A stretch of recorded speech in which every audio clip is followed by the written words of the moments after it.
आज हम इस वीडियो में दो बिंदुओं के बीच की दूरी का सूत्र यानी कि डिस्टेंस फॉर्मूला बिटवीन 2 पॉइंट्स पर चर्चा करेंगे।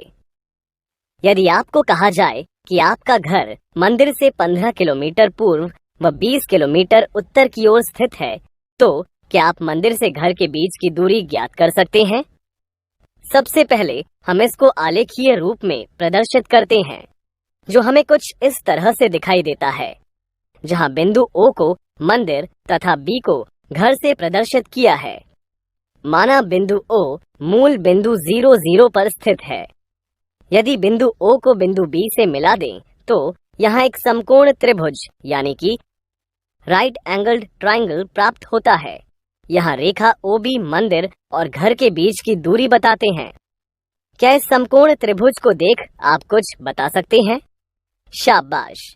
पहले अध्याय में हमने जाना था कि एक समकोण त्रिभुज में कर्ण का वर्ग शेष दो भुजाओं के वर्गों के योग के बराबर होता है, जो कि पाइथागोरस प्रमेय है।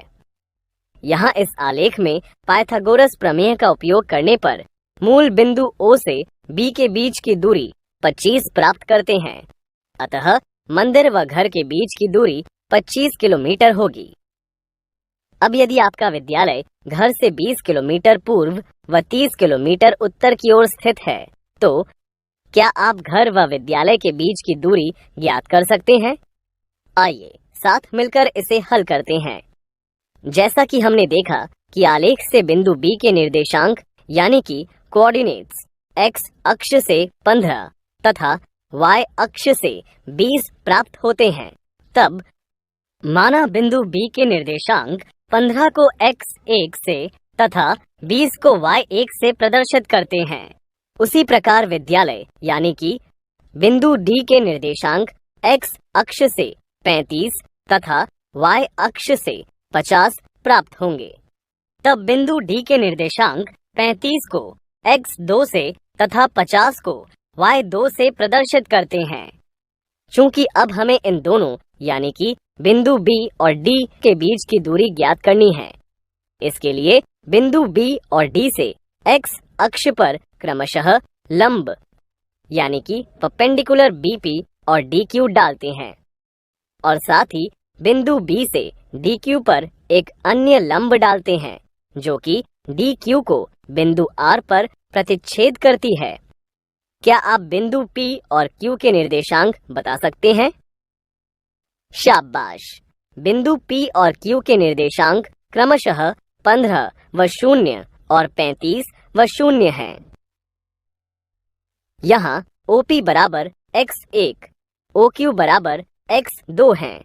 अतः PQ बराबर x2 घटा x1, जो कि BR के बराबर हैं।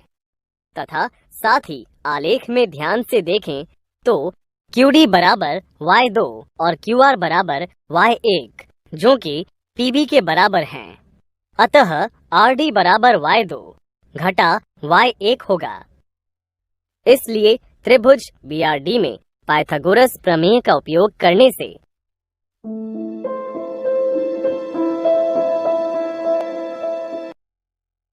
हमें समीकरण 3 यानी कि बिंदु B x1 y1 और बिंदु D x2 y2 के बीच की दूरी BD बराबर वर्गमूल x2 घटा x1 का वर्ग जमा y2 घटा y1 का वर्ग प्राप्त होती है, जिसे दूरी का सूत्र यानी कि डिस्टेंस फॉर्मूला कहते हैं।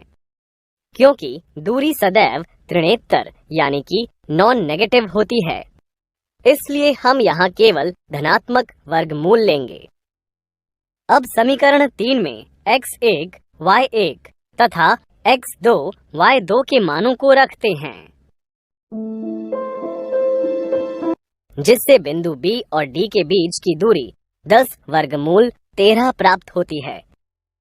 अतः घर व विद्यालय के बीच की दूरी 10 वर्गमूल 13 किलोमीटर है। जांच कीजिए कि बिंदु A 8, 3, बिंदु B 0, 9 तथा बिंदु C 14, 11 समद्विबाहु समकोण त्रिभुज के शीर्ष यानी कि vertices of N isosceles right angle triangle हैं। क्या आप बता सकते हैं कि इसके लिए हमें क्या करना होगा? शाबाश, इसके लिए दूरी सूत्र का प्रयोग करते हैं। आई ए बी, बी सी तथा सी ए के बीच की दूरी ज्ञात करें। मान लेते हैं कि बिंदु ए के निर्देशांक यानी कि कोऑर्डिनेट्स x1 बराबर 8 व y1 बराबर 3 है तथा बिंदु बी के निर्देशांक x2 बराबर 0 व y2 बराबर 9 है। दूरी सूत्र के अनुसार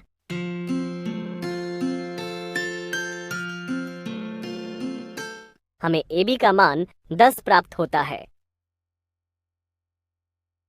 इसी प्रकार बिंदु C के निर्देशांक x3 बराबर 14 व y3 बराबर 11 हैं।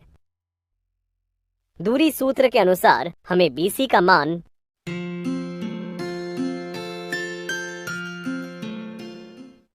10 वर्गमूल 2 प्राप्त होता है।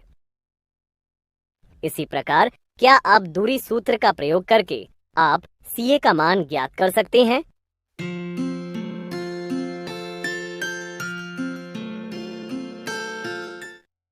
जी हाँ, बिल्कुल सही। CA का मान 10 है। ध्यान से देखें तो हमें AB व CA के मान बराबर बराबर प्राप्त होते हैं, जो कि समद्विबाहु त्रिभुज की शर्त को पूरा करते हैं। परंतु हमें तो एक समद्विबाहु समकोण त्रिभुज की जांच करनी है। क्या आप बता सकते हैं कि समद्विबाहु समकोण त्रिभुज के लिए हमें आगे क्या करना होगा? शाबाश, इसके लिए हम पाइथागोरस प्रमेय का प्रयोग करेंगे। सबसे पहले क्या आप ये बता सकते हैं कि इन तीनों भुजाओं AB, BC, CA में से कर्ण कौन सा होगा? जैसा कि हमें इन तीनों के मानों से पता चलता है कि इस त्रिभुज का कर्ण BC होगा, क्योंकि BC की लंबाई सबसे ज्यादा है। तो चलिए अब पाइथागोरस प्रमेय में इन तीनों के मान रखकर समकोण त्रिभुज को सत्यापित करें। यदि AB व CA के वर्गों का योग करें तो हमें 200 प्राप्त होता है, जो कि BC के वर्ग के योग के बराबर हैं। अतः हम कह सकते हैं कि यह एक समद्विबाहु समकोण त्रिभुज है। आइए एक और उदाहरण देखते हैं। x अक्ष पर स्थित वह निर्देशांक ज्ञात कीजिए जो बिंदु 6 ऋणात्मक 3 से 5 इकाई दूरी पर स्थित है।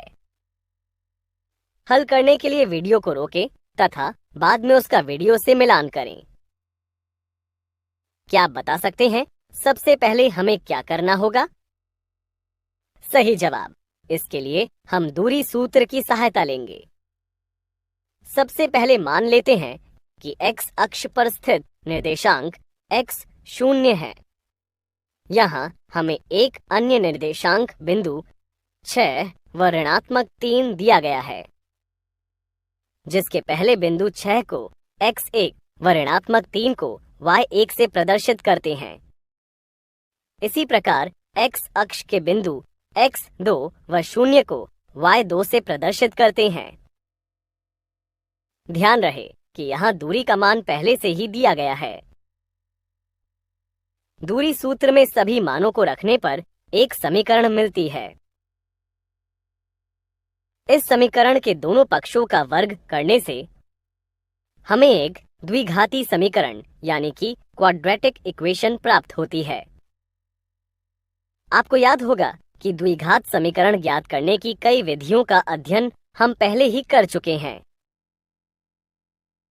यहाँ हम द्विघात समीकरण को मध्य पद विभाजन विधि द्वारा हल करते हैं।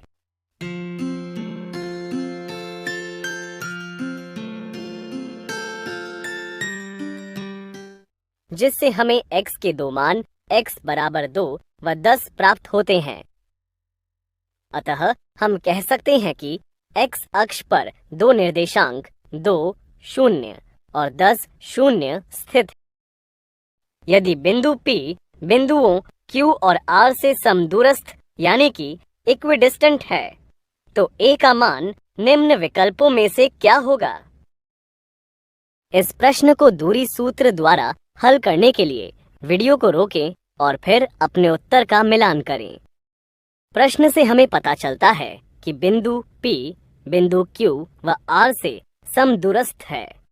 उसका एक काल्पनिक चित्र बनाते हैं जो कुछ इस तरह का दिखाई देता है। क्या आप बता सकते हैं कि PQ और PR से A का मान कैसे ज्ञात कर सकते हैं? सही जवाब, इसके लिए दूरी सूत्र का उपयोग करेंगे। अतः दूरी सूत्र में बिंदु P व Q और बिंदु P व R के मानों को रखने से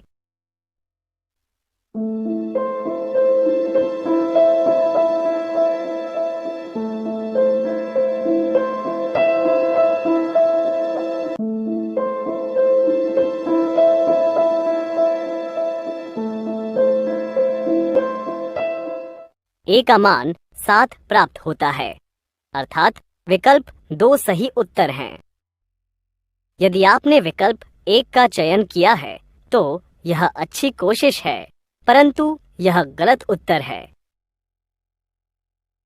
क्योंकि जब आपने दूरी के सूत्र का प्रयोग किया तब वर्गमूल x2 घटा x1 के वर्ग जमा y2 घटा y1 के वर्ग के स्थान पर वर्गमूल x2 घटा x1 जमा y2 घटा y1 रख देते हैं।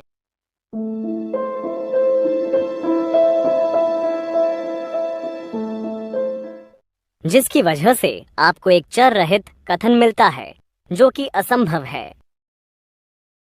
यदि आपने विकल्प 3 का चयन किया है तो यह भी अच्छी कोशिश है, परंतु यह भी गलत उत्तर है,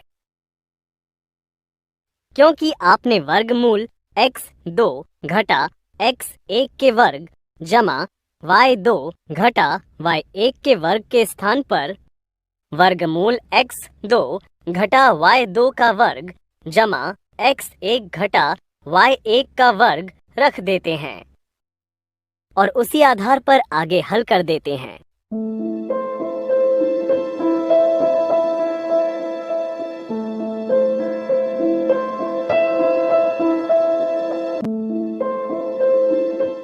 जिस कारण आपको गलत उत्तर प्राप्त होता है। तो उम्मीद है कि आपको समझ आ गया होगा कि इस उदाहरण में दूसरा विकल्प क्यों सही है और बाकी क्यों गलत है।